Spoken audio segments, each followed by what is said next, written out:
And let me ask you about the winner of last night's Iowa caucus on your side of the aisle, Senator Ted Cruz. Yeah. If he were to win the nomination, the Republican Party's nomination, what would be your estimate of his chances in the fall against a Democrat, any Democrat?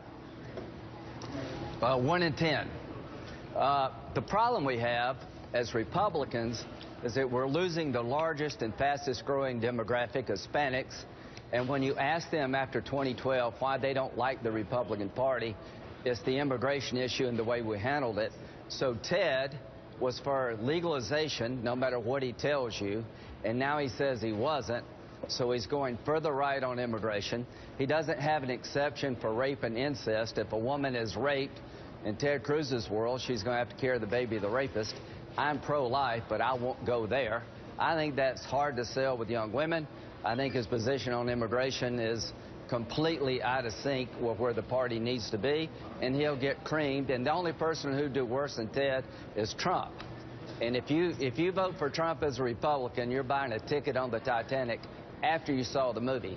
Don't do that. So in real time today in New Hampshire, what would be a good outcome for your candidate, Jeb Bush, in New Hampshire?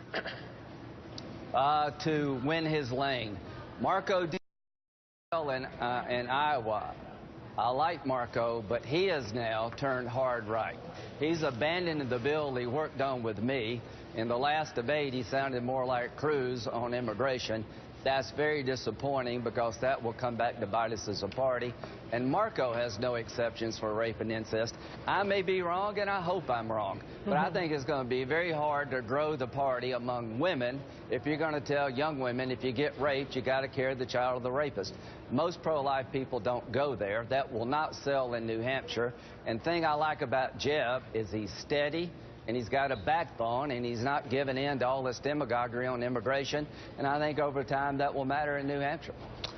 Senator, I agree with you, and I hope you're right. But it looks to me like this morning your colleague, Senator Scott, came out, endorsed Marco Rubio, and expressed what a lot of people will only say privately, that Marco Rubio may be the establishment's best shot and the best shot for someone who shares your worldview, which is an aggressive and an interventionist foreign policy. So are you at all concerned about the Bush campaign aggressively taking on what may be the establishment's best shot?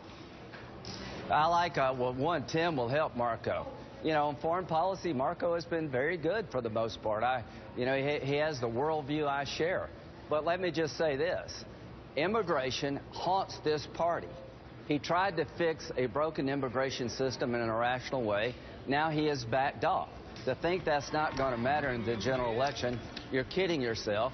And again, I hope I'm wrong about the abortion issue. It's going to be hard to sell to young women Marco's position on abortion. I don't know how this movie ends, but I know with women and Hispanics that we're going in the wrong direction, in my view.